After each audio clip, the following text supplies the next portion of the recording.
Oke, baiklah. Kita mulai ya. Eh, di hari yang agak mendung ini, mudah-mudahan semangatnya nggak mendung. Perkenalkan kembali, saya Nadia Harsha. Saya adalah perencana keuangan yang menggawangi program cashflow terapi yang sudah teman-teman jalankan hampir 3 minggu terakhir. Bagaimana perasaannya setiap hari diteror di grup WhatsApp, disuruh catat uang masuk dan uang keluar. Nah, Growth Corner ini memang gebrakannya sungguh sangat eksponensial ya. Jadi nggak puas hanya memberikan ilmu keuangannya aja, tapi teman-teman dari Growth Corner ini memberikan tambahan sesi psikologi of money-nya. Jujur seneng banget karena kita bisa dapat perspektif lain tentang uang. Nggak cuma hitung-hitungan pakai kalkulator, ternyata tuh banyak faktor yang mempengaruhi bagaimana kita memandang uang, bagaimana kita membelanjakan uang, dan pola pikir kita terhadap uang itu sendiri. Dan ini tuh kayaknya akan ngefek banget gitu ke bagaimana habit dan bagaimana perilaku kita terhadap uang. Nah, nggak usah pakai lama-lama, sore hari ini kita sudah bersama kakak psikolog kita, Kak Winda. Halo, apa kabar? Assalamualaikum Mbak Nadia. Waalaikumsalam, senang sekali kedatangan Mbak Winda di sini. Salam kenal, saya Nadia Harsha. Mudah-mudahan berkenan untuk memberikan sesi enrichment kepada teman-teman peserta cashflow terapi biar lebih lengkap gitu pandangannya. Saya akan memberikan insight dari sisi hitung-hitungannya, rasio-rasionya. Nah, soal gimana sih biar kita nggak impulsif, gimana sih biar kita nggak FOMO, gimana sih biar uangnya cukup sampai akhir bulan dengan godaan yang dar-dar-dor ini, kayaknya porsinya Mbak Winda nih untuk bisa menjelaskan. Untuk itu saya berikan kepada Mbak Winda layar dan materi, dipersilakan. Oke, Masya Allah. Terima kasih banyak Mbak Nadia kesempatan yang diberikan ke saya. Itu rasanya saya tuh pengen juga deh ikutan diteror sama Mbak Nadia. Udah dicatat belum gitu ya? Jangan ya, jangan ya. Jangan, jujur banyak yang trauma. Karena terornya itu tuh menguatkan gitu kan. Sudah habis berapa ya? Jadinya kayak gitu. Nah, aduh senang banget hari ini saya diberikan kesempatan untuk ngobrol dengan rekan-rekan yang sudah dibersamai selama 21 hari oleh Mbak Nadia. Sudah diingatkan day to day-nya oleh Mbak Nadia begitu. Wah, itu luar biasa sekali. Saya senang banget hari ini ketika saya diberikan tawaran berkenan nggak untuk ngisi. Saya langsung jawab iya, iya banget, mau banget. Saya langsung bilang begitu. Oke deh, baik Mbak Nadia. Nih semoga materi yang saya sampaikan tentunya bisa melengkapi begitu ya. Melengkapi kalau yang tadi juga sudah disampaikan Mbak Nadia. Dunia ini Masya Allah dar-der-dor ya Mbak Nadia ya. Ada aja Ya Allah. gebrakannya. Ada aja habis ini, terus muncul ini, habis muncul ini. Makanya muncullah yang namanya FOMO segala macem gitu ya. Nah, itu godaannya tuh Masya Allah gede banget. Jadi memang betul bahwa kita harus punya strategi. Gimana sih sebenarnya cara supaya kita tuh nggak ikut-ikutan FOMO, nggak cuman sekedar lebih tepatnya ya. Jadi bukan cuman sekedar ikut-ikutan, pengen yang namanya healing-healing gitu lah Mbak Nadia. Dikit-dikit healing, dikit-dikit healing. Jalan ini ke sedikit healing gitu. Udah aja semua konsepnya healing gitu ya jadinya ya. Ya. Nah, jadi gimana caranya, seperti apa sih tipsnya? Saya izin sambil, ini mau saya screen ceritanya. Wait, Bismillah. Semoga ini betul, emang ini hari ini mendung begitu ya. Walaupun begitu, tapi saya ngelihat semoga rekan-rekan semuanya masih bersemangat nih, supaya kita bisa mengikuti materi ini sampai dengan selesai. Dan semoga sinyal saya juga bersahabat gitu ya. Oke deh, baiklah rekan-rekan. Sebelum saya mulai, mungkin jadi banyak yang bertanya-tanya, ini nih siapa? Kalau Mbak Nadia, Alhamdulillah itu Masya Allah sudah dikenal banyak orang. Saya pun ngefans Mbak, gitu ya, sama Mbak Nadia. Saya suka nonton konten-kontennya Mbak Nadia, suka banget gitu. Nah, saya mohon izin juga memperkenalkan diri ke rekan-rekan supaya kalau kata orang sih nggak kenal maka nggak sayang gitu ya Mbak Nadia. Jadi saya mohon izin memperkenalkan diri, nama saya Erwinda Trisatya. Saya biasa dipanggil dengan Winda dan saya seorang psikolog klinis.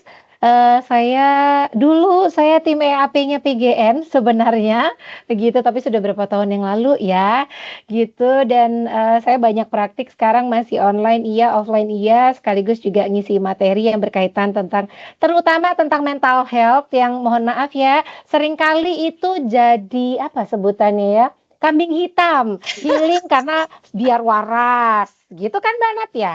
Nanti beli ini biar waras gitu. Kok kayak kasihan banget ya. Kondisi psikologis selalu dijadiin kambing hitam gitu ya. Nah, itu Nggak kenapa saya nggak bisa apa namanya, healingnya kenapa mesti sambil belanja ya? Padahal kalau tahu self healing yang versi lain gitu dikasih tahu aturlah gitu. betul, betul Mbak. Padahal konsep self healing itu nggak selalu harus bikin kantong bolong. Sebenarnya kan bukan itu. Karena kalau sampai bikin kantong bolong, yang ada justru pulangnya bukan jadi healing, tambah stres sebenarnya. Iya. Gitu kan. Nah, jadi hari ini saya nyoba untuk ngasih justru saya memulainya pakai gambar ini dulu. Nah, rekan-rekan boleh banget, mungkin ada yang bantu saya untuk menjawab. Boleh kalau mau langsung open mic, boleh. Mau diketik di kolom chat juga monggo. Boleh nggak saya tahu apa yang rekan-rekan pikirkan saat ngelihat gambar ini? Ini gambar apa? Lah sore-sore ada beginian gitu ya. Mana Ijo dia apa yang pertama kali dipikiran? Udah yang ada yang jawab. kok ada yang Oke. belum ada yang Mbak jawab. Tri. Oke, Eh, eh. Batri silakan Batri. Sepertinya Katak kodok. Katak atau kodok? Oke, ada lagi nggak selain katak atau kodok? Kak Ninin Oh, nih ada yang yang katak berenang Kak, gitu. katak berenang. Oke, kemudian apa lagi? Wah, ini saya baru baca tulisan dari Kak Yosi ya. Walaupun cuaca mendung, semoga rekening kita cerah ceria. Betul, harus sih itu ya. Kak Farah ijo-ijo kayak Kayak dolar. dolar, ya ampun. Ini semoga jadi afirmasi. Yuk, dolar datang yuk ke kantong kita lebih banyak gitu ya. Nah, makasih yang sudah menjawab. Kalau Mbak Nadia pertama kali apa yang dipikirin saat ngelihat gambar ini, Mbak? Aku yang dipikirin adalah dua mata yang menonjol. Agak aneh ya. Mm-mm. Oke, dua mata yang menonjol, apa lagi? Hijau terus takut tenggelam karena hidungnya ada di atasnya air gitu rasanya. Oke, baiklah kalau begitu. Ini kalau saya cermati dari jawabannya ya, memang Mbak Nadia itu adalah tipe yang sangat detail, suka. Oh, Waduh, jangan deh, jangan dilanjutin deh. belum apa-apa sama ibu psikolog kita. Oke, nah kenapa saya memulainya tuh pakai gambar ini gitu ya, Mbak Nat. Sebenarnya kalau orang akan ngelihat betul tadi ada yang bisa menyampaikan tadi, Mbak Tri tadi langsung menyampaikan ini katak gitu ya. Tapi kok ternyata kataknya itu cuman kelihatan atas doang ya. Masih ada banyak mungkin yang di bagian bawah yang tidak tampak begitu ya. Kemudian juga kalau kita lihat itu kan ada refleksi gitu ya. Refleksi walaupun ini cuma setengah nih gitu, ternyata ada pantulan refleksinya juga begitu. Nah, kenapa saya memulai dengan gambar ini? Kita perlu mencermati bahwa dalam kehidupan sehari-hari, kalau berkaitan dengan pengelolaan yang namanya duit alias cuan ini, gitu ya, ternyata banyak berkaitan dengan dorongan-dorongan dalam diri, termasuk yang ada di alam bawah sadar. Misal, ini yang paling sering ya. Waduh, jalan ke sini, oh kok baju itu bagus ya. Jalan sebentar, aduh kok handphone itu bagus ya. Udah gitu scroll medsos, kok temanku udah punya ini ya, gitu ya. Nah, ini yang perlu dicermati. Selalu akan saya mulai dengan pertanyaan, kenapa ya? Kok rasanya itu jadi sesuatu yang penting untuk kita juga punya, untuk kita juga lakukan. Kenapa ya, gitu. Nah, sayang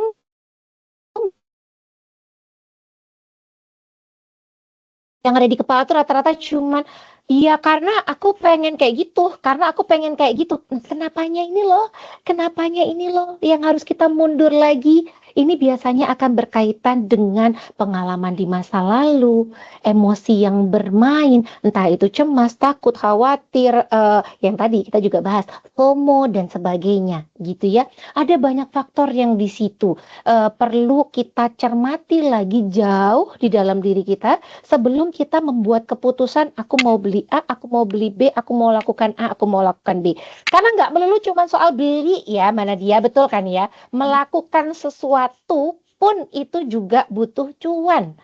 Sesimpel aku mau pergi ke sana, tapi ternyata masih harus ngitung biaya tiketnya, akomodasinya. Ternyata tidak sesimpel, ya aku cuman pengen ke sana gitu. Jadi ada banyak faktor yang diperhatikan. Nah, itulah kenapa pentingnya kita memahami berbagai prinsip pengelolaan keuangan. Kalau ngomongin tentang literasi, wah itu porsinya mana dia banget dan saya perlu banyak belajar tentang itu. Gimana cara hitung-hitungan sekian persennya harusnya gimana? Wah itu tuh Masya Allah. Itu bukan hal yang mudah tapi akan sangat menyenangkan ketika kita bisa menjadikan itu sebagai bagian dari dalam hidup kita. Gitu ya, karena pastinya pengelolaan keuangan itu nggak bikin kalau yang tadi bahasa Mbak Nadia itu berasa diteror, hello itu diteror yang sangat menyenangkan kalau saya bilang gitu ya, karena jadi self reminder terus gitu ya di diri kita, udah belum ya, saya sudah aware belum ya dengan apa yang saya lakukan hari ini. Nah, yang berikutnya kita ngomonginnya justru tentang sikap kita terhadap hal-hal yang berkaitan dengan keuangan, kemudian juga gaya hidup, dan yang paling penting adalah kontrol dirinya. Nah, kalau ada pertanyaan Mbak, apa aja sih faktor yang mempengaruhi sikap kita terhadap pengelolaan keuangan dan keuangan itu sendiri? Nih ya, secara generalnya dulu adalah tipe kepribadian. Mungkin kita semua sering nih mendengar ada tipe yang ekstrovert gitu ya, ada yang tipenya introvert gitu, ada tipe yang berbeda-beda. Nah, Mbak Winda berarti kalau tipe ekstrovert tuh lebih gampang ngabisin duit ya gitu. Introvert enggak ya? Belum tentu gitu ya. Bisa aja kok introvert karena tiap hari bukanya, mohon maaf, ijo, toko itu loh, toko ijo, orange, biru gitu ya, karena dia cuma diem di rumah klik-klik-klik bisa gitu ya. Kalau yang ekstrovert kemana? Ngafe, besok ke kafe A, hari ini ke kafe B, besok lagi ke C, D, E, F, G, H, I, Z, banyak gitu ya. Nah, jadi kita perlu mencermati sebenarnya di balik tipe kepribadian ini itu hal apanya ya yang bermain. Contoh, untuk orang ekstrovert biasanya dia akan rela menghabiskan rezekinya begitu ya ketika dia tahu bahwa dia akan berinteraksi dengan banyak orang. Dia akan membuat orang itu apa namanya? Dia pengen membuat orang itu membuat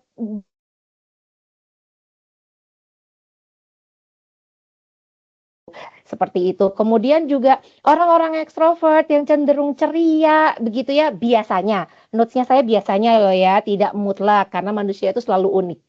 Biasanya orang-orang yang ekstrovert itu ketika dia mengambil keputusan itu biasanya kurang detail. Jadi asal pengen cepet gitu ya. Kalau bahasa zaman anak sekarang sat set what gitu ya. Aku pokoknya pengen ini atau kalau kita bilangnya adalah impulsif.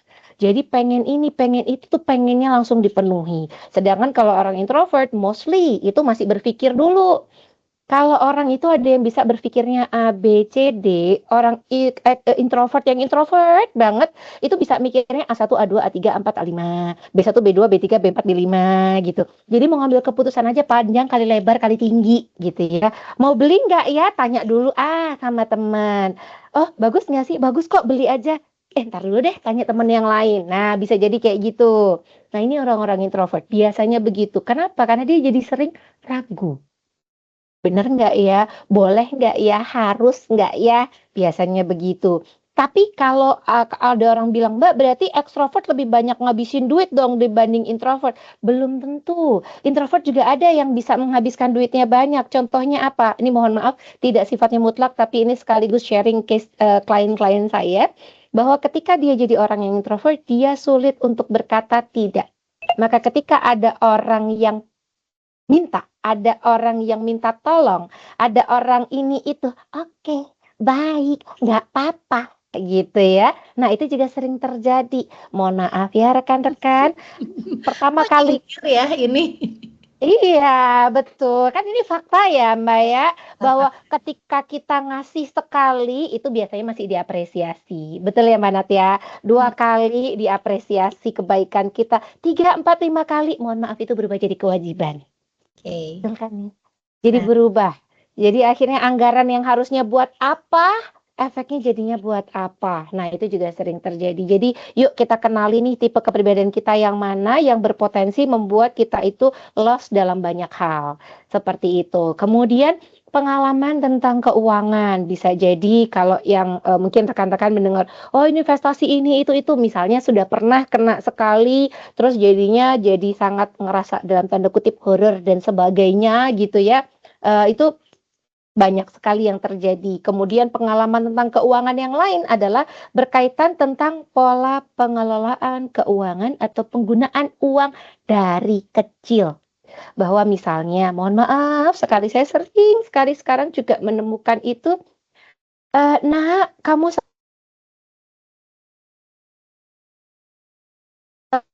sudah ayah dan ibu punya, pokoknya selalu ada buat Anda, gitu. Efeknya apa? Anak merasa bahwa uang itu adalah sesuatu yang sangat mudah didapat, dan kalaupun dia habiskan, mohon maaf ini misalnya yang sultan-sultan atau yang setengah sultan gitu ya, itu mungkin nggak pakai mikir. Tapi kalau yang kaum-kaum perintis, begitu ya, bukan pewaris, saudara-saudara, ini kalau apakah nggak ada yang begitu? Ada loh ternyata. Jadi prinsipnya adalah bentuk kasih sayang orang tua. Mohon maaf sekali. Sekarang saya sering menemukan bentuk kasih sayang orang tua itu adalah dengan pokoknya anak minta apapun dikasih. Karena sebagai bentuk penebusan. Karena dia bekerja sehingga oke, anakku minta apapun aku akan kasih. Nah, itu juga perlu dicermati ya rekan-rekan. Karena berpotensi memunculkan nantinya si anak ini merasa uang itu adalah sesuatu yang sangat mudah didapat. Kemudian bentuk kasih sayang itu soal cuan, cuan, dan cuan gitu ya. Kalau ini sampai terjadi, ini saya juga sering menemukan, semoga tidak ada di tengah-tengah kita, jangan sampai ada juga di tengah-tengah kita, begitu ya. Saya sering menemukan, mohon maaf, mungkin saya terpaksa menyebut gender, mohon maaf, perempuan, dia sangat hebat di dunia pekerjaan, pintar sekali di dunia pekerjaan, tapi begitu berkaitan dengan lelaki, gitu ya, ketika lelakinya memberikan perhatian sedikit, uang keluar tuh, gitu ya.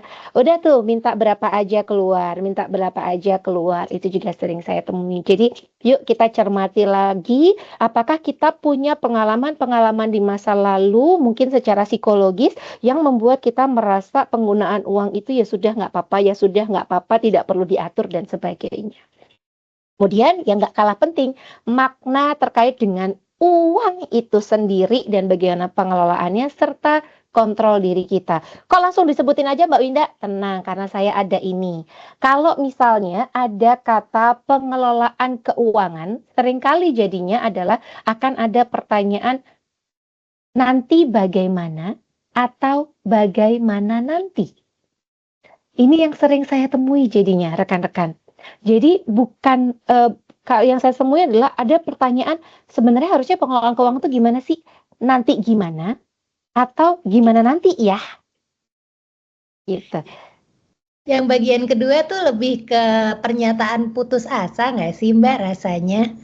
Ya udahlah Betul. bagaimana nanti. Betul. Masya Allah disuarakan. Betul. Karena Betul sering Mbak Nana. sekali. Betul, saya setuju. Jadi kalimat ini tuh selalu saya bawa kalau ada kaitannya dengan pengelolaan keuangan, Mbak Nat. Karena kalau yang ideal ini kan nanti gimana ya, gitu ya. Jadi nanti itu gimana, maka kita perlu melakukan pengelolaan keuangan dari sekarang. Kalau yang di bawah itu, ya udahlah nanti gimana aja lah, gimana nanti aja lah, udah nggak tahu lah, yang inilah itulah gitu. Dengan berbagai macam alasan biasanya yang menyertai, gitu kan ya Mbak Nat ya. Yang sering datang ke Mbak Nadia kayaknya sering nih pakai kata yang kedua, pakai kalimat yang kedua.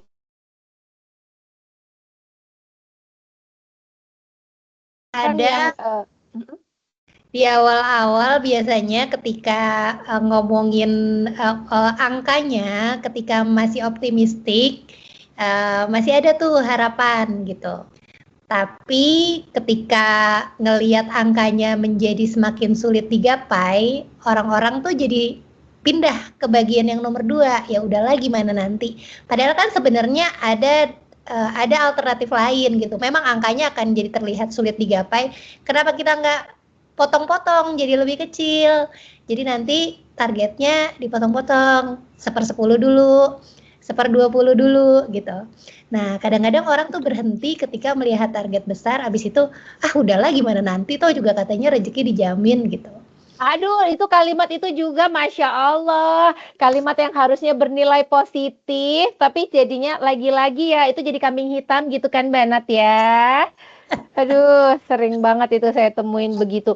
Dan tadi saya setuju banget dengan pernyataannya Mbak Nadia gitu ya, bahwa sebenarnya kalau kita ngelihat bagian besarnya kok berasanya berat banget ya, gitu. Kok rasanya berat sekali ya jadinya di kita. Nah, betul yang tadi disampaikan Mbak Nadia bahwa sebenarnya ada cara lain loh. Tapi kenapa sih kok manusia ini begitu ngelihat yang gede aja tuh kok rasanya langsung berat begitu ya? Ini kalau sesimpel kalau misalnya kita ngelihat tulisan misalnya beli properti harga rumahnya itu 10 M lah misalnya gitu ya. Dengan di situ ada tulisan hanya 10 M. Nah, itu kan udah perbedaan ya. Kayak hanya loh 10 M itu gitu ya. Jadi ada berbagai triknya sebetulnya, ada berbagai tipsnya, strateginya yang sebetulnya bisa dilakukan supaya target ini itu tidak membuat kita itu merasa terbeban.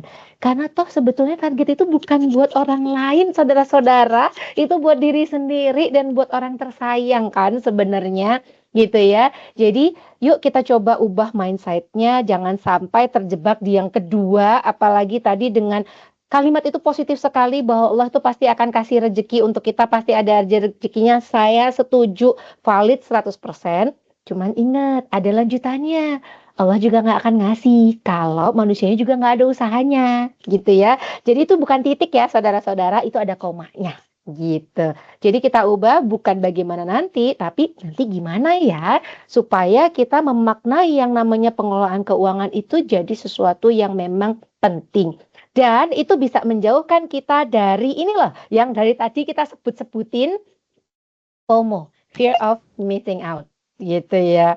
Ini kan ini kayaknya juga sering banget dihadapi oleh klien-kliennya mana dia ya Mbak ya, yang datang karena pengen beli ini, pengen beli itu, pengen ini, pengen itu, gitu ya Mbak Nat ya. Biang kerok kita menyebutnya Mbak. Aduh, biang kerok, Masya Allah, betul banget, betul banget. Dan biasanya ketika kita bilang FOMO Mbak, itu kaitannya karena ada kesalahan mindset tentang self reward. Apa itu? Aku tuh supaya biar waras aku beli kopi. Aku biar waras aku mau staycation gitu ya. Biar waras aku mau menghabiskan keranjang orangeku itu habis semuanya. Ku beli kuliner, bukan cuma sekedar kuliner tapi kuliner dengan tempat yang estetik gitu ya. Perawatan tubuh nggak mau yang biasa-biasa doang, mau yang serba laks. Nah, itu juga sering tuh ditemuin yang begitu. Nah, ini yang perlu kita cermati ini ya rekan-rekan, self reward itu sebenarnya harusnya yang gimana sih? Apakah saya jelaskan sekarang? Tunggu, nanti ada saatnya gitu ya. Biar aja nih, biar rekan-rekan tetap ada di sini, jangan sampai lift dulu gitu. Jadi, mari berhati-hati dengan berbagai konsep FOMO yang kita punya begitu ya. Karena begitu FOMO itu terjadi, maka yang muncul adalah berbagai emosi negatif nih rekan-rekan. Apa aja emosi negatifnya? Mulai dari cemas. Bisa jadi kalau yang lebih ekstrim lagi adalah dia merasa nggak puas dengan dirinya sendiri. Kok aku nggak bisa sih kayak itu? Kok aku nggak bisa sih kayak ini? Dan begitu kita merasa tidak bisa, kita kemudian berpotensi untuk jadi tidak percaya diri. Aku nggak pede mau tampil di depan orang kan gitu Mbak Nat ya. Masa saya cuman pakai hijab harga 15.000 sementara yang sana hijabnya jutaan gitu. Ada tuh gitu. Bahkan ada kalau lagi datang ke acara reuni mana dia. Kalau dulu kan kita semangat gitu ya. Ketemu sama temen. Yang saya temuin sekarang kan nggak gitu Mbak Nat. Kalau mau diajak undangan reuni itu males duluan. Karena cuman jadi ajang pamer satu sama lain. Betul, cuma jadi ajang pamer gitu kan. Kalau datang tasnya ditaruh di atas meja, asli tasnya Kalau tasnya ditaruh di bawah, KW palsu gitu ya. Ada juga yang sampai kayak gitu, Mbak Nat, gitu ya. Ini tuh bisa banget bikin jadi nggak pede ketika kita tidak sesuai dengan standar yang kita bangun di kepala kita sendiri. Ingat ya, standar yang kita bangun di kepala kita sendiri mengenai standar ideal, yang sebetulnya ini sangat sedih kalau buat saya. Ini saya baca dari salah satu buku Psychology of Money, mungkin rekan-rekan pernah membaca gitu ya. Ada salah satu part yang tulisannya gini, Manet. Ketika kita naik satu mobil, kita naik mobil yang wah kayak gitu ya. Mungkin di kepala kita yang muncul adalah, wah ini orang lain kalau memperhatikan saya naik mobil ini, tuh pasti akan ngelihatnya, wah aku tuh keren, gitu kan. Nah mohon maaf, sayangnya kalau kita coba tanya sama orang lain yang lihat kita naik mobil itu, yang dilihat itu bukan kitanya, yang dilihat mah cuma mobilnya doang, gitu kan. Mereka akan berpikir, wah seandainya aku punya mobil itu kayaknya aku akan keren kali ya. Jadi mohon maaf ya rekan-rekan gitu. Sebenarnya Anda itu mau pakai apa dan segala macam yang wah itu mau kasih impresi buat siapa?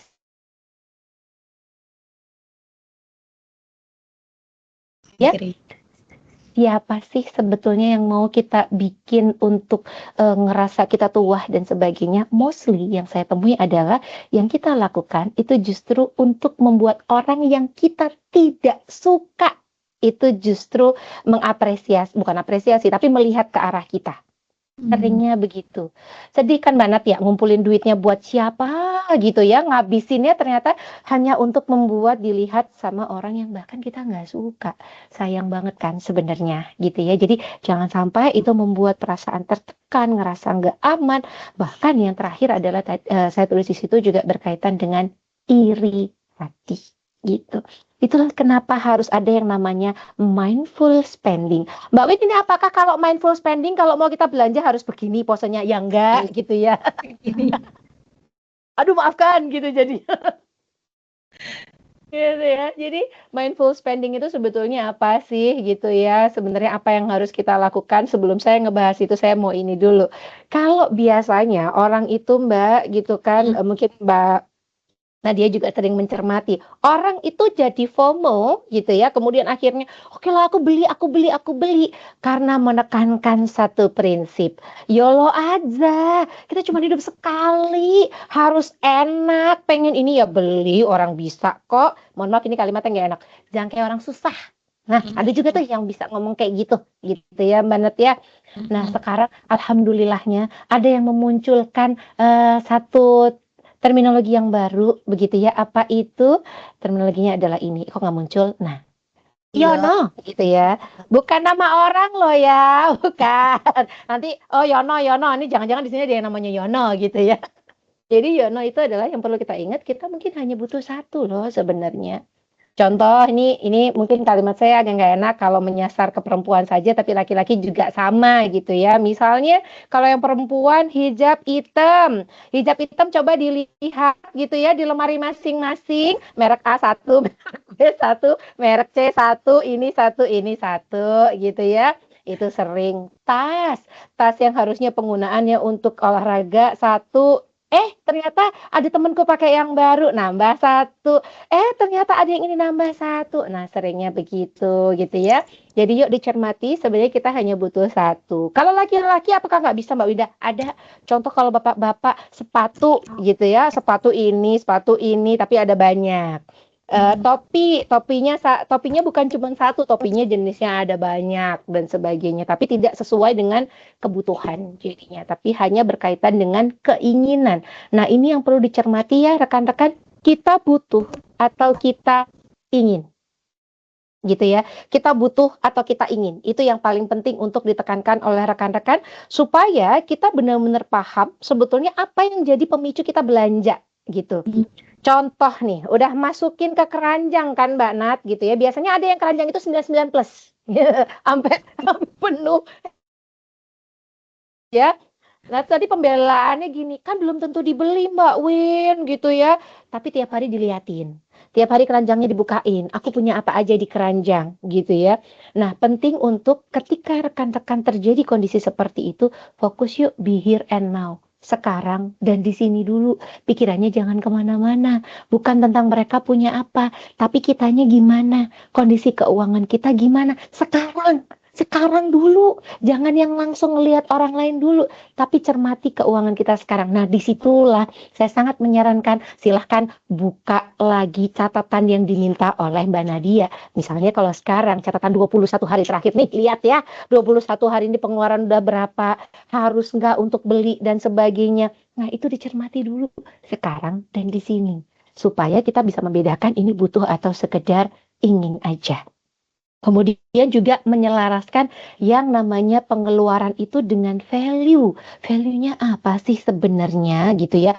Mbak, apakah artinya nggak boleh punya tas sesekali itu yang bagus, hijab sesekali itu yang bermerek? Boleh kok. Kan bukan nggak boleh sama sekali, tapi perlu dicermati kapan belinya. Dan kapan ini artinya ada banyak pertimbangan gitu ya Mbak Nat ya. Nah kalau ini nanti partai mana dia gitu ya. Kapan sih kita boleh beli, kapan sih kita boleh lakukan, dalam kondisi seperti apa dan sebagainya. Tapi yang penting kita perlu menyelaraskan dengan value-nya kita. Buat apa kita beli itu sebenarnya? Alasan utamanya untuk apa? Kemudian catat dan evaluasi, dan ini selaraskan itu kenapa 21 hari Anda disuruh mencatat gitu ya. Dan seterusnya juga disuruh mencatat karena ini loh, supaya kita bisa melakukan yang namanya mindful spending sebenarnya. Kemudian membuat dan juga patuh pada anggaran ini, dan ini harus konsisten. Catatannya itu begitu. Oke Mbak, hari ini saya patuh pada anggaran. Hari ini doang tapi besok enggak. Seringnya saya temui juga begitu. Jadi yuk dicermati ya, kita bikin anggaran itu untuk dipatuhi dan itu harus konsisten begitu. Kemudian juga tentu saja grateful atau bersyukur, itu nggak kalah penting. Mungkin habis itu mikirnya gini, Mbak Winda kok tiba-tiba jadi ada bersyukur di situ gitu ya. Karena mostly yang saya temui orang yang bilangnya pengen beli ini, pengen beli itu dan sebagainya hanya sekadar untuk mengikuti si A, si B, si C, ada kecenderungan di mana faktor bersyukurnya ini berkurang.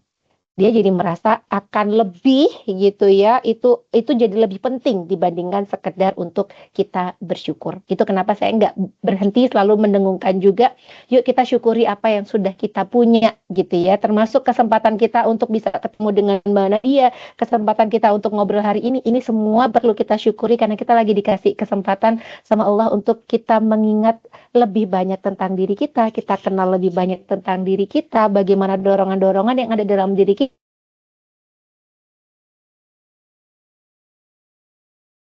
Apakah cuma itu aja tipsnya begitu ya? Tentu tidak gitu.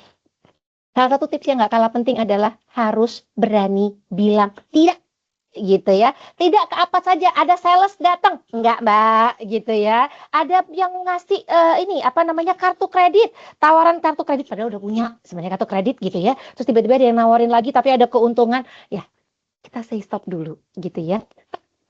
Ini termasuk di dalamnya, mohon maaf begitu ya, termasuk sama pasangan yang kalau kitanya sudah berusaha keras untuk kita bikin anggaran, kita patuh sama anggaran, tiba-tiba si Pak suami atau si ibu istri ini yang healing yuk. Nah, itu juga harus berani ya untuk bilang tidak, tapi juga jangan ekstrim banget bilang enggak ya gitu ya. Enggak, Bun, enggak gitulah gitu.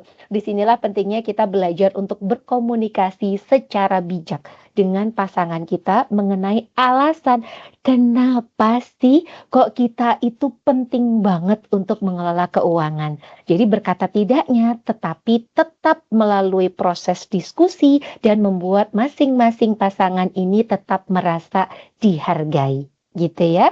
Kemudian ketika kita lagi pengen A, B, C, D, E, terutama kitanya lagi pengen banget ngirit dalam tanda kutip begitu ya.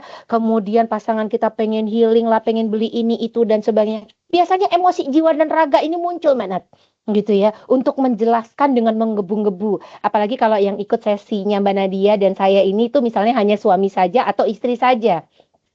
Loh, saya tahu loh dari Mbak Winda, saya tahu loh dari Mbak Nadia gitu. Terus pengen banget ngejelasin tapi dengan emosi menggebu-gebu. Sebentar. ketika emosi itu muncul, yuk bayangin traffic light. Ngapain Mbak Win kok tiba-tiba bayangin traffic light gitu ya?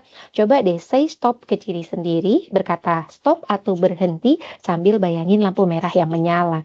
Kenapa kok harus pakai ini? Nggak harus sebenarnya. Cuman itu membantu otak kita itu mencerna kata stop dan berhenti lebih cepat. Kenapa? Karena dari kecil itu kalimat bahwa nak, merah artinya berhenti, kuning hati-hati, hijau jalan, itu dari kecil udah terpatri itu di kepala kita. Jadi ketika kita bilang stop ke diri sendiri, maka otak akan menyarankan kita untuk berhenti melakukan apa yang sedang kita lakukan sekarang. Jadi boleh say stop ke diri sendiri dulu, kemudian silahkan tarik nafas panjang di situ dengan sambil menyalakan lampu kuning, begitu ya. Dengan mengingatkan pada diri kita sendiri bahwa kita harus berhati-hati dengan tindakan yang akan kita lakukan. Apa itu? Kalimat yang mungkin menyakiti pasangan, menyerang pasangan, berpotensi membuat pasangan itu merasa jadi dikecilkan dengan keinginannya dia, maka kita perlu berhati-hati. Gimana ya cara mengelola kata-katanya? Kita boleh loh ngambil waktu jeda, tarik nafas panjang dari hidung, dihembus stop atau saya nyebutnya dengan teknik traffic light, supaya ketika kita menyampaikan sesuatu kepada pasangan kita tetap dengan prinsipnya adalah untuk solusi bersama dan saling menghargai. Nah, yang berikutnya muncul gambar lagi. Apalah ini Mbak Win tadi kode, terus sekarang ada ini orang ini apa? Nah, boleh nggak ada yang mau menjawab? Open mic boleh. Mau ditulisin di kolom chat boleh. Apa nih yang rekan-rekan pikirkan saat ngelihat gambar yang ini nih? Kalau Mbak Nadia tadi sempat kepikir apa Mbak Nat? Gambar ini tuh mengobservasi. Tuh kan bener kan yang tadi teori saya bahwa Manadia itu orangnya detail banget gitu ya. Karena Manadia suka mengobservasi banyak hal. Iya. Jadi tipe yang liatin dulu deh gitu. Oke. Berarti yang dicermati adalah yang bagian tengah ya Manat ya? Aku ke tengah langsung. Jadi kayak observer gitu. Memastikan dulu banyak hal ini ya nggak ya, harus nggak ya gitu ya. Nah betul itu bisa jadi itu juga. Ternyata ada juga loh Mbak Nat yang bilang ini pinky gitu ya, hobi pinky. Kemudian ada juga yang bilang ini semuanya pakai outfitnya sama ternyata. Betul. Nah mungkin pertanyaan saya agak kurang nyaman buat rekan-rekan. Mau nggak sih kalau kita sebagai sebagai seorang individu itu hanya sekedar ingin disamakan dengan orang lain? Oh, yang namanya punya rezeki lebih itu berarti harus punya ini. Punya rezeki lebih itu harus punya itu, harus ke sini, harus staycation ke sini, lokasi estetiknya itu makan tuh harus di sini dan sebagainya. Mau nggak sih? Nggak mau dong, gitu ya. Betul. Jangan sampai kita hanya sekedar mengikuti yang kata orang standar. Cek dulu itu standarnya siapa. Dan ini standar versi yang mana gitu ya. Standar apa? Penting atau enggak? Sebetulnya standar itu harus ada. Kalau SOP di kerjaan iyalah itu wajib gitu ya. Tapi kalau jadinya seperti ini, apakah kita kemudian hanya ingin sama dengan orang lain gitu ya?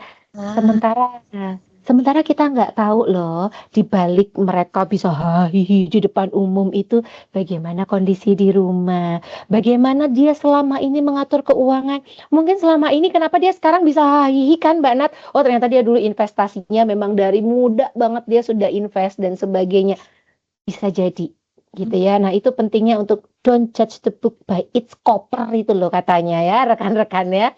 Tapi sulit banget Mbak, apalagi di era sosial media yang kayaknya semua orang tuh pergi healing, semua orang dengan gampang pergi traveling, semua orang dengan gampang nonton konser. Berikan standar baru bahwa oh itu tuh biasa ya gitu. Betul. Jadi akhirnya bukan membiasakan yang benar, tapi membenarkan yang biasa. Gitu kan Manat ya? Yes. Ya, jadinya sering begitu. Maka yuk cermati lagi jangan sampai gitu ya rekan-rekan itu jadi hanya sekedar pengen sama dengan orang-orang yang ini, yang itu dan sebagainya, tapi yuk kita membiasakan yang benar, bukan membenarkan yang sudah biasa gitu ya rekan-rekan. Dan ngomongin tentang itu, nah ini yang tadi kaitannya tentang self reward. Jadi terus gimana Mbak Winda? Apakah nggak boleh punya self reward? Boleh dong. Tapi temukan yang paling tepat untuk rekan-rekan. Contoh, harus nggak sih Mbak Winda yang namanya healing itu yang jauh-jauh itu? Yuk coba cermati dulu. Prinsip healing itu ngapain sih? Prinsip healing itu sebetulnya adalah proses untuk kita pemulihan secara emosi. Tapi kalau pulang liburan, yang ada tambah stres karena kantongnya bolong, itu yang ada tambah emosi kan? Batal loh sebenarnya konsep healingnya sebenarnya gitu. Jadi dicermati dulu. Yang terpenting adalah apa cara kita memaknai setiap kegiatan yang kita lakukan.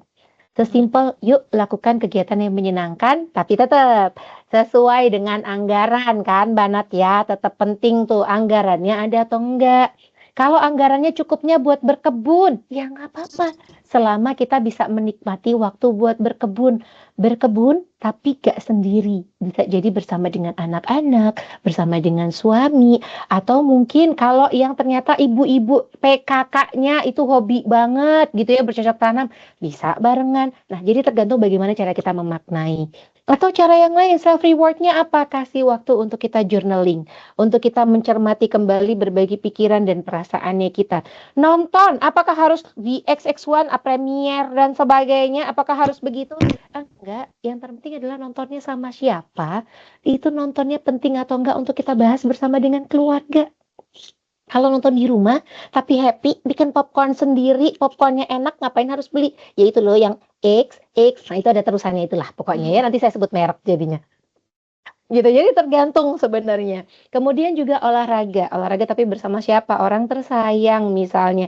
Jangan karena hari ini lagi banget nge-gym, oke, kita langsung beli paket gym yang setahun gitu. Atau karena lagi in banget padel, oke, langsung bikin membership padel selama setahun. Nanti tiba-tiba keluar lagi gitu ya, yang lain dan seterusnya. Jadi dicermati ya, bukan aktivitasnya apa, tapi bagaimana cara kita memaknai semua aktivitas itu. Melakukan perawatan diri di rumah, nggak harus ke tempat yang luxe banget, begitu ya. Kemudian ini juga penting, kasih self rewardnya itu yang bisa bikin poin plus buat kita. Apa itu? Pengembangan diri gitu ya, dengan kita baca buku, kasih waktu istirahat yang cukup, dan investasi tapi dengan bijak. Contoh, di situ saya cuma tulisnya contoh misalnya, tapi investasi yang lainnya nanyanya sama Mbak Nadia aja kalau yang gitu ya. Jadi ada banyak sebetulnya rekan-rekan. Nah, kemudian kalau berkaitan dengan cemasnya gimana nih Mbak Winda untuk bisa mengurangi cemas itu, temukan dulu penyebab cemasnya Anda itu apa. Apakah karena memang kejadian di masa lalu dengan keluarga, atau mungkin pengalaman di masa lalu tentang pengelolaan keuangan, atau mungkin bagaimana cara kita memandang diri kita sendiri, kita dengan kepercayaan kita sendiri dan sebagainya. Temukan penyebab itu, kita filter dulu semua informasi yang kita lihat ataupun dengar yang tadi disampaikan Mbak Nadia. Kalau kita buka medsos pun perlu dicermati, begitu ya, sebetulnya mana yang harus saya lihat, mana yang enggak. Karena mohon maaf sekali aplikasi ini kan uhui banget ya, kita buka sesuatu dalam waktu yang lama, beberapa detik itu nanti terus habis itu akan muncul lagi gitu ya, konsep yang serupa. Jadi mari berhati-hati, kemudian fokusnya pada fakta ya, bukan hanya perasaan semata, seperti yang tadi saya bilang tentang kita naik mobil dan sebagainya. Kita kan itu perasaan saya aja, kalau orang lain mungkin akan ngelihat kita tuh keren, padahal belum tentu loh gitu. Jadi yuk kita fokusnya sama faktanya, kemudian belajar untuk nulisin semua permasalahan dengan journaling, supaya kita tahu apa yang nge-trigger sebetulnya kecemasannya kita. Yuk kita meningkatkan juga rasa mencintai dan menghargai diri kita sendiri dengan merawat diri. Nggak selalu yang luxe, tapi yang penting kita menyediakan waktu untuk merawat diri dengan versi terbaik yang bisa kita lakukan. Kemudian bangun support system. Yuk ngobrol lebih banyak dengan pasangan. Mohon maaf, bagi yang sudah ikut sesinya Mbak Nadia, atau mungkin yang sudah ikut sesi dengan saya hari ini, tolong materi ini kemudian jangan tiba-tiba kita pulang ngobrol sama suami, sama istri, terus kemudian jadi menggurui. Bener kan yang aku bilang, kata Mbak Nadia itu begini, kata Mbak Winda itu begitu. Nah, ini ditahan dulu ya rekan-rekan ya. Jadi kita membangun support system itu tidak dengan menggurui mereka, melainkan kita sharing. Mau lihat nggak tadi materi yang sudah disampaikan sama Mbak Nadia dan Mbak Winda? Tadi ada materi tentang ini yang menarik untuk saya. Sehingga ini membuat pasangan kita mau ikut baca karena menarik, statementnya menarik. Dan ini tidak membuat pasangan kita merasa digurui. Pasangan doang nih. Enggak dong, bisa jadi pasangan, bisa jadi orang tua, bisa jadi juga sahabat mungkin begitu ya, yang selalu memberikan kita support dan seterusnya, bisa juga. Kemudian juga yuk rekan-rekan boleh banget loh sebetulnya latih teknik pernafasan panjang. Teknik pernafasan panjangnya yang seperti apa? Ada yang kalau salah satunya itu adalah ada teknik 4-7-8. Tarik nafas 4 detik dari hidung, kemudian ditahan selama 7 detik ya, jangan 7 menit, kelamaan gitu ya. Tarik nafasnya 4 detik dari hidung, ditahan selama 7 detik dan dihembuskan secara perlahan dari mulut sampai dengan 8 hitungan atau 8 detik. Ini membantu kita punya waktu jeda untuk kita lebih bisa berpikir secara realistis, kemudian berpikir juga dengan otak yang lebih bisa berpikir jernih begitu ya rekan-rekan. Kalau bahasa anak zaman sekarang itu biar ini loh, otak itu enggak berkap. Praktikkan, tapi tolong tarik nafas panjangnya jangan begini ya. Terus ditahannya sambil begini. Itu berat, ini malah bikin tambah stres gitu ya. Jadi tarik nafasnya sambil rileks supaya kita bisa berpikir dengan lebih jernih. Kemudian kita bisa meningkatkan kemampuan regulasi emosi, pahami jenis emosinya, kenapa kok emosi ini muncul, ada pola tertentu nggak ya dengan kemunculannya dan bagaimana sih cara mengekspresikan emosi? Karena ada yang namanya stress eating. Kalau stres beli makanan, udah gitu nggak pakai mikir lagi gitu ya. Kemudian ada juga yang ujung-ujungnya ketika stres itu beli sesuatu dan sebagainya. Maka kita perlu cermati bagaimana cara kita mengekspresikan emosi itu secara bijak. Nah, saya pengen ngebahas ini lebih lama, tapi ternyata waktu juga, jadi saya kayaknya menutupnya dengan yang ini gitu ya. Rekan-rekan akan banyak dapat informasi dari Mbak Nadia, rekan-rekan tadi juga sudah dapat informasi dari saya. Terus gimana nih Mbak Winda, cara untuk ngebangun kebiasaan yang baru ini sebetulnya harus gimana gitu ya. Kelihatin dong rekan-rekan gitu ya, bikin itu jadi kelihatan banget. Dan jangan kayak tadi, wah ini targetnya gede, jadi berat banget gitu ya. Enggak dong, kita mulai dari hal yang mudah. Dan kalau saya menyebutnya selalu adalah, yuk mulailah itu dengan small step.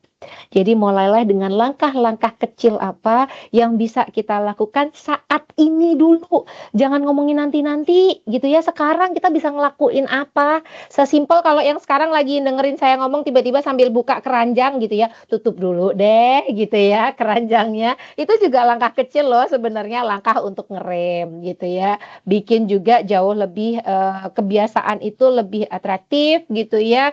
Misalnya dengan yaitu menunggu teror dari mana dia gitu ya, itu salah satunya. Kemudian menciptakan momen memang untuk memotivasi diri kita sendiri, nge-reframe mindset seperti yang tadi sudah saya sebutkan dan sambil mengingat sebetulnya dampak apa yang mungkin terjadi kalau kita tidak melakukan pengelolaan keuangan secara bijak gitu ya. Nah, mungkin dari saya itu, dan yang terakhir make it satisfying gitu ya, kasih penguatan reward yang tadi ya. Mohon maaf rewardnya juga perlu di maintain dengan baik, bukan yang berlebihan juga gitu. Kemudian kasih apresiasi yang paling penting itu sebetulnya nggak harus dengan beli yang macam-macam, tapi silahkan peluk diri Anda sendiri dan ucapkan terima kasih pada diri Anda sendiri karena sudah bersedia melakukan banyak hal untuk melakukan perubahan dari mulai langkah yang terkecil supaya kita bisa dapat hal yang terbaik.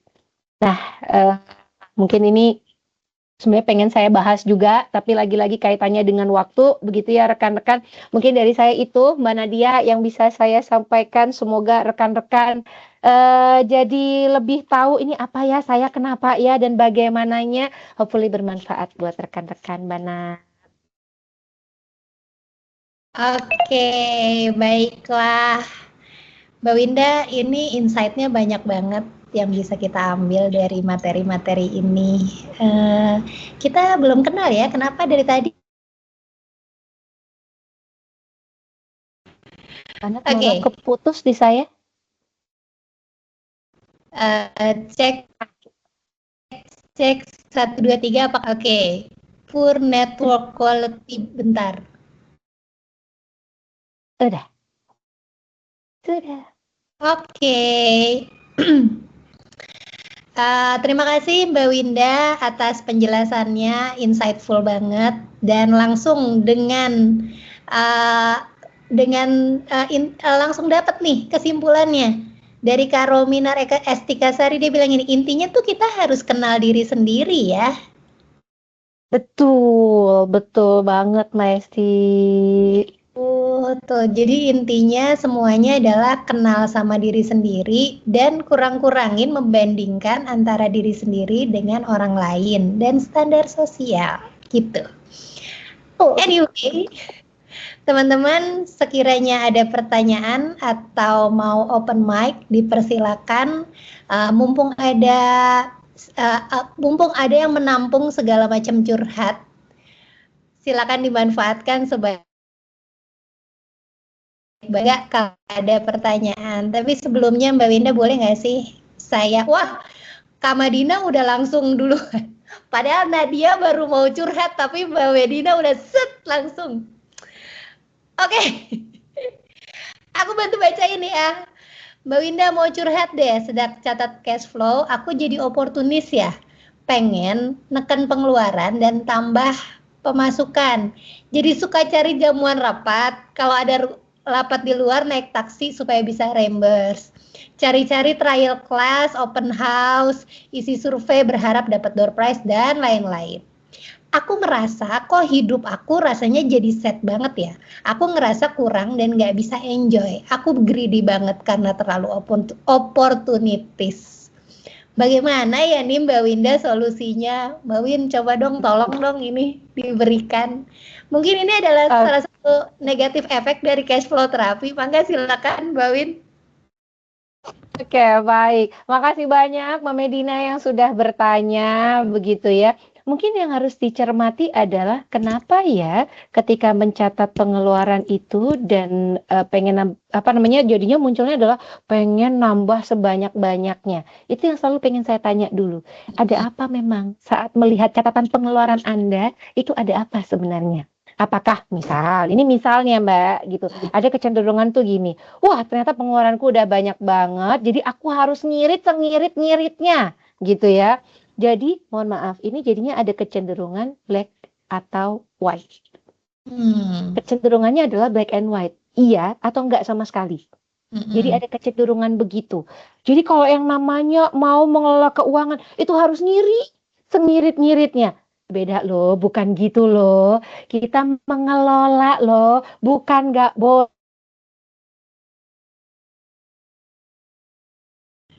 dalam kondisinya itu adalah justru jadinya hitam dan putih.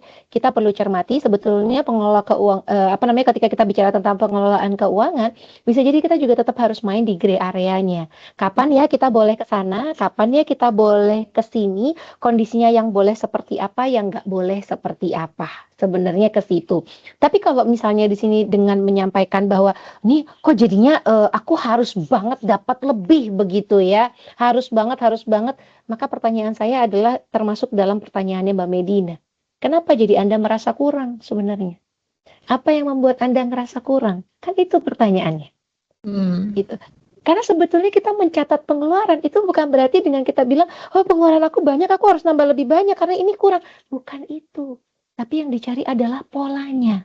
Kenapa aku mengeluarkan ini? Kenapa aku mengeluarkan itu? Ini harus atau tidak? Ini wajib atau enggak? Dengan konteks ini butuh atau ingin?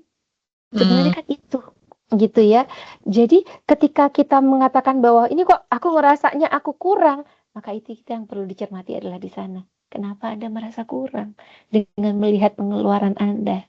Gitu. Apakah misalnya, oh aku merasa kurang Mbak Win karena ternyata memang aku mengizinkan diriku sendiri untuk mengeluarkan sesuatu yang berlebihan. Gitu.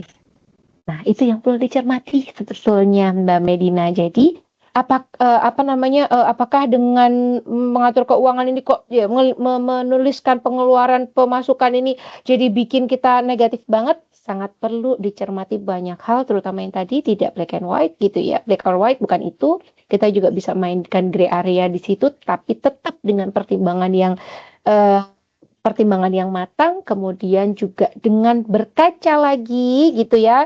Ini dari tadi ngomongnya berkaca terus, nanti habis ini rekan-rekan pulang pada lihat kaca semua gitu ya. Jadi yuk kita berkaca lagi, refleksi lagi tentang berbagai dorongan yang ada dalam diri kita yang bikin kita merasa seperti itu. Tentu tidak lupa saran saya adalah mungkin waktunya setting sesi sama psikolog deh. Supaya kita bisa ngebahas lebih dalam ada apa di balik perasaan kurang ini tadi. Ouch, ya, itu terasa banget, jelek gitu. Kok kurang? Kenapa kamu merasa kurang? Apa yang membuat kamu merasa kurang? Gitu. Oke, anyway, Kak Madina mudah-mudahan menjawab ya apa yang disampaikan sama Mbak Winda.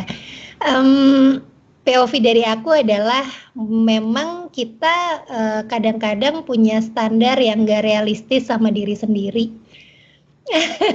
Itu pun masih terjadi di aku gitu ya. Jadi kayak dapat rezeki 10, kadang-kadang bukannya bersyukur dulu,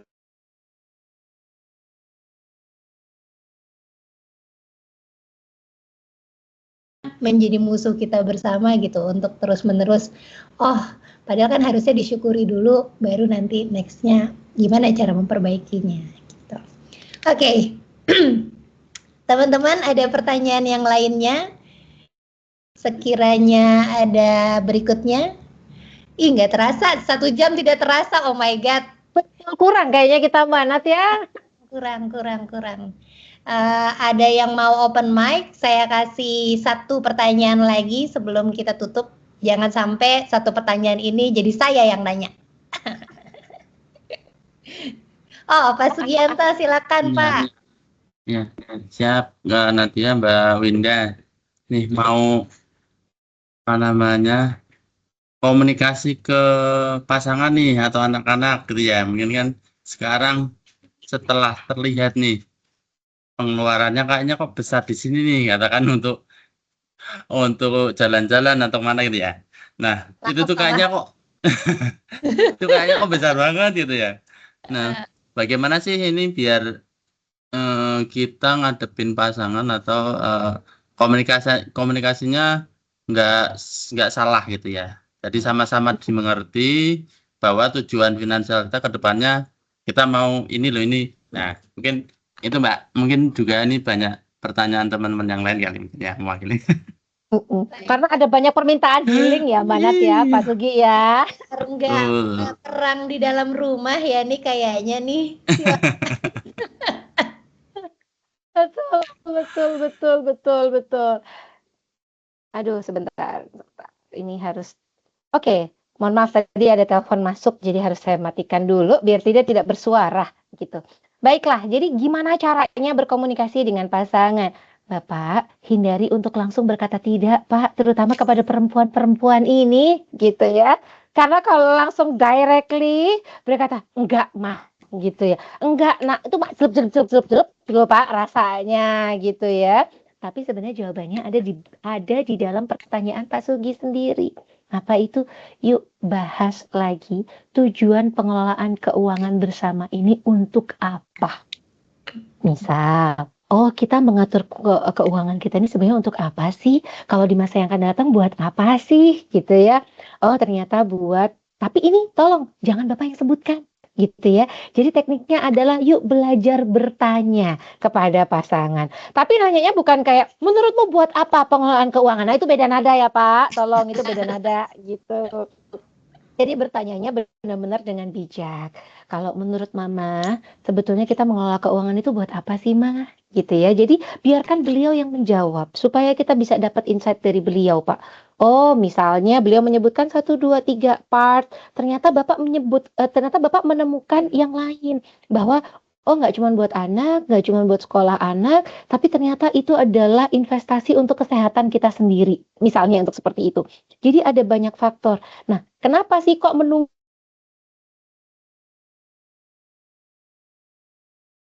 kita ngomong gitu ya? Ini kita kan tujuannya supaya menyamakan persepsi. Bukan terkait dengan siapa yang pemikirannya lebih benar dan siapa yang salah gitu ya. Jadi kita nyarinya solusi, bukan nyari perang di rumah gitu kan ya. Jadi yuk kita bertanya dulu kepada beliau. Jadi cek dulu tujuan sebetulnya untuk pengelolaan keuangan ini untuk apa. Kemudian kalau ada permintaan ini, itu, dan sebagainya, selalu tekankan bukan nggak boleh, bukan nggak mau, tapi dikontrol. Kapan saatnya pergi, kapan saatnya tidak. Kalaupun pergi budgetnya seberapa. Kenapa? Karena kalau kita pergi cuman udah pokoknya main pergi gitu ya, nggak mau melihat habisnya berapa, bisa jadi ternyata ada keperluan, oh si adik masuk TK, si adik masuk SMP, si kakak masuk kuliah dan sebagainya, budgetnya jadi kepake dong gitu ya. Jadi bukan nggak boleh itu yang ditekankan, tapi mari kita buat perencanaan bersama kapan waktu healingnya. Oh kayaknya waktu healingnya nanti gitu ya, atau waktu healingnya di bulan apa. Atau kalau gitu terus yang sekarang ngapain? Oke, apa yang bisa kita lakukan dulu sekarang supaya kita bisa happy? Sekarang tapi ya, jangan ngomongin yang nanti mau liburan itu dulu. Enggak, yang sekarang dulu aja. Yang sekarang bisa bikin kita happy apa? Oh ya udah pergi aja ke taman, ngajak anak-anak, main sama anak-anak begitu ya. Melakukan banyak hal bersama dengan keluarga, ngobrol bareng dengan keluarga itu mahal loh Pak, itu mahal sekali. Apalagi kalau yang orang tuanya bekerja, orang tua bisa ngobrol dengan anak itu mahal Bapak Ibu, begitu ya. Jadi mari kita perbanyak waktu quality time, begitu ya, bersama dengan keluarga supaya rasa cinta, rasa sayang, stresnya mereka bisa berkurang, tidak selalu harus dengan healing. Mungkin dari point of view saya gitu tuh Mbak Nadia, mungkin Mbak Nadia bisa nambahin juga. Ya, sebenarnya kalau dari POV saya adalah ketika punya tujuan bersama, Pak. Jadi kita tuh sama-sama mengusahakan ini loh, ke pasangan, ke anak-anak. Maka biasanya bagaimana kita bisa menyesuaikan aksinya lebih gampang gitu. Jadi nggak usah pakai tujuan yang gimana-gimana banget, Pak. Misalnya contoh gitu ya. Oke, kita sama-sama nabung biar tahun depan bisa umroh bareng gitu. Amin. Ini diaminin semua nih Mbak yang ada di sini. Contohnya gitu Pak. Jadi dengan punya target yang sama, kayaknya semuanya jadi akan mengusahakan ke titik yang sama gitu. Jadi kita jangan fokus sama borosnya, jangan fokus sama iritnya, tapi lebih kepada yuk kita usahakan ini yuk biar sekeluarga bisa umroh bareng. Kayaknya budget yang setiap bulan buat makan di luar kita pangkas aja separoh gitu. Kan enak kalau makan-makannya nanti pindah ya. Jadi mudah-mudahan Mekah ya Mbak. Nah, jadi dengan punya tujuan bareng ini membantu banget sih kalau dari POV saya.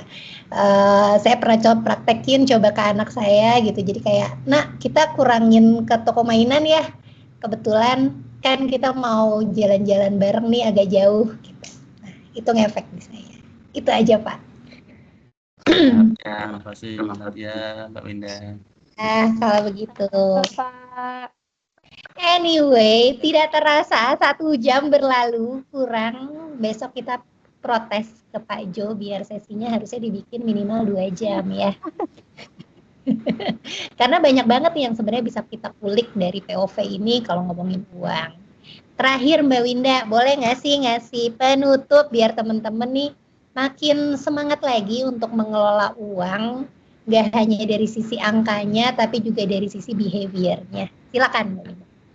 Oke, terima kasih Mbak Nadia. Tentu itu yang saya ucapkan dulu. Makasih banyak. Saya sudah dikasih kesempatan untuk sharing dengan rekan-rekan. Kalau ditanya tentang closing statement, sebetulnya rasanya banyak gitu ya yang pengen disampaikan. Tapi pasti yang paling utama saya selalu menyampaikan sama rekan-rekan yang sedang sekarang dalam proses.